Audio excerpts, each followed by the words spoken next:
బాబు garage ఇచ్చట ఎమ్మెల్యేలను repair చేయబడను, గాడి తప్పిన వాళ్లను గాడిలో పెట్టబడను, నోటిని అదుపు చేయబడను, వ్యవహార శైలిని సరిచేయడంతో పాటు ప్రజాసేవలో నిమగ్నమయ్యేలా బోల్ట్లు బిగించబడను. ఎస్, మొన్న 6గురిపై సీఎం చంద్రబాబు అసహనం ఇప్పుడు 13కు చేరింది. తమాషాలు చేస్తున్నారా, తోక కట్ చేస్తానంటూ క్యాబినెట్ లోని లెఫ్ట్ అండ్ రైట్ ఇచ్చారు బాబు. ఇప్పుడు నేరుగా ఎమ్మెల్యేల్ని పిలిచి రిపేర్ చేసేందుకు సిద్ధమయ్యారు. మరి బాబు ట్రీట్మెంట్ ఎలా ఉండబోతోంది? 1995 సీఎం ని చూస్తారు అంటున్న ఆయన పాత స్టైల్లోనే ఎమ్మెల్యేల పని పట్టబోతున్నారా? తమాషాలొద్దు తమ్ముళ్ళు, పని చేస్తే ప్రశంసించడమో తెలుసు, తోక జాడిస్తే కట్ చేయడమో తెలుసంటూ మొన్ననే కేబినెట్ మీటింగ్ లో కాస్త ఘాటుగానే ఎమ్మెల్యేలకు క్లాస్ తీసుకున్నారు సీఎం చంద్రబాబు.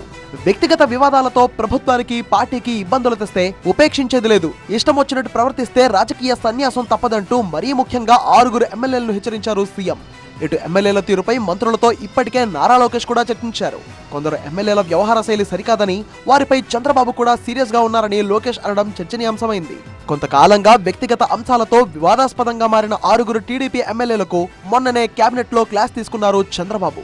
శ్రీకాకుళం జిల్లా కేజీబీవీ ప్రిన్సిపల్ సౌమ్యపై లైంగిక వేధింపుల ఆరోపణల విషయంలో ఆమదలవలస ఎమ్మెల్యే కూన రవికుమార్, ప్రకాశం జిల్లా అటవీశాఖ సిబ్బందిపై దాడి చేసిన శ్రీశైలం ఎమ్మెల్యే బుడ్డా రాజశేఖర్, ఇటు జూనియర్ ఎన్టీఆర్ నటించిన వార్ 2 చిత్రాన్ని చూడొద్దంటూ కమెంట్ చేసిన అనంతపురం అర్బన్ ఎమ్మెల్యే దగ్గుబాటి ప్రసాద్, ఓ మహిళతో వీడియో కాల్ వ్యవహారంలో గుంటూరు ఈస్ట్ ఎమ్మెల్యే నజీర్ అహ్మద్, అలాగే నెల్లూరు జిల్లా గూడూరుకు చెందిన జీవిత ఖైదీ శ్రీకాంత్ కి పెరోల్ ఇప్పించిన అంశంలో ఎమ్మెల్యే పాసం సునీల్ కుమార్ తో పాటు సిఫార్సు లేఖలు ఇచ్చిన మరో ఎమ్మెల్యే, ఇలా 6గురిపై మొన్ననే ఫుల్ గా గరమయ్యారు చంద్రబాబు. ఇష్టం వచ్చినట్టు ప్రవర్తిస్తే రాజకీయ సన్యాసం తప్పదంటూ మాస్ వార్నింగ్ ఇచ్చారు ఆయన.